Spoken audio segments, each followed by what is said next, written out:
set in the time of Charlemagne. She received a master's degree as a historian of science from Sonoma State University and loves to travel. To aid in her research, she's traveled to France and Italy. Without further ado, Linda C. McCabe.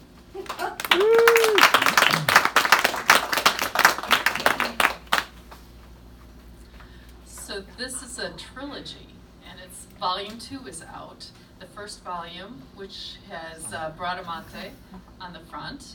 She is the heroine, and she is in love with Rogero, the Saracen Knight. And so this story is, the reading I'm giving you is right after the climax of book 1, when Rogero leaves to go up to Paris to rejoin the war.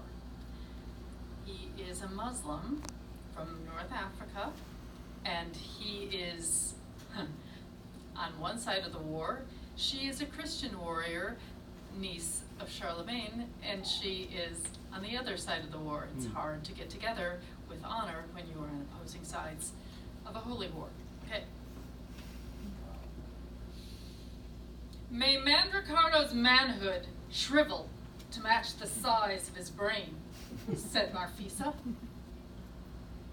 Rogero shifted in his saddle.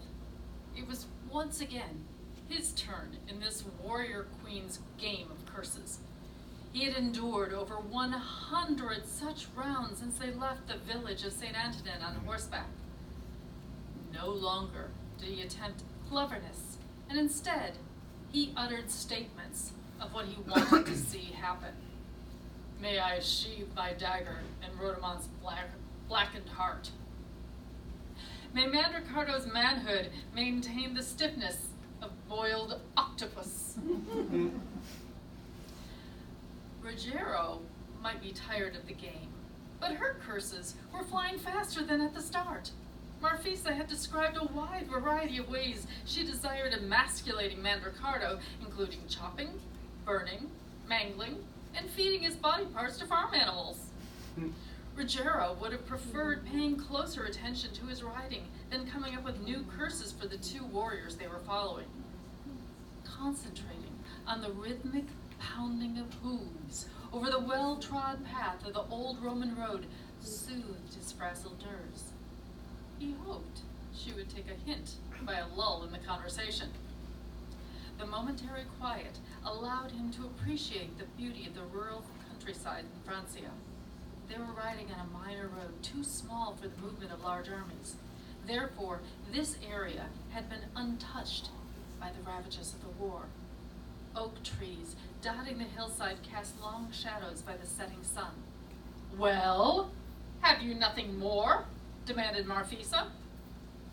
Rogero groaned. May Rhodamont die falling off my loyal horse Frontino. That was lame. Have you lost your anger against that Bulgarian? No. I want him dead, but I am ill-suited for cursing. I prefer action over words. How do you have an endless supply of curses? I have been cursing men ever since I can remember.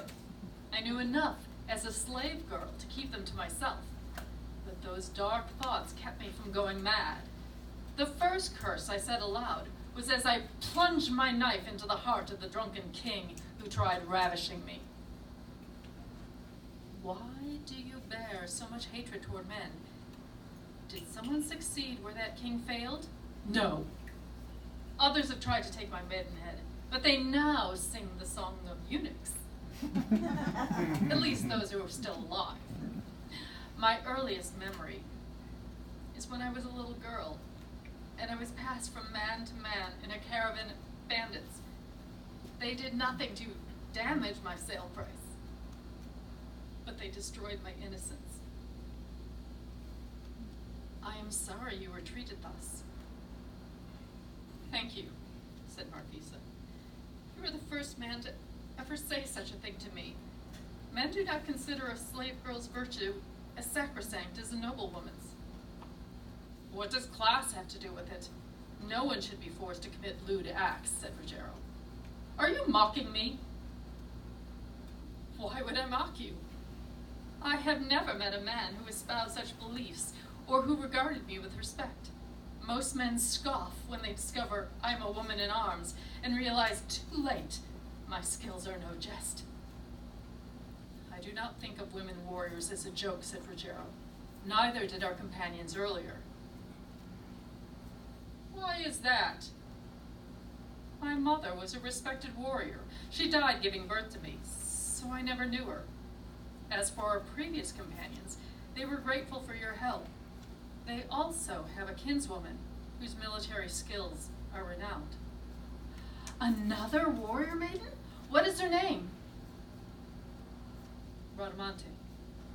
Rogero did not want to talk about the woman he loved with Marfisa, or anyone else, until it was safe to do so. Their vows to each other were made in secret. Once the war was over, he and Bradamante could openly declare their love for each other and be married. Until then, discretion was required.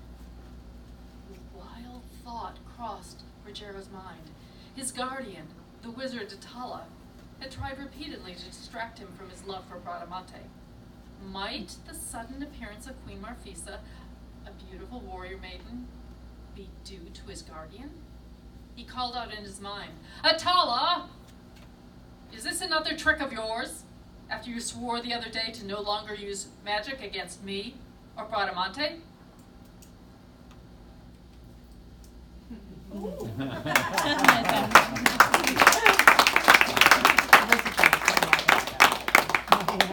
Maybe we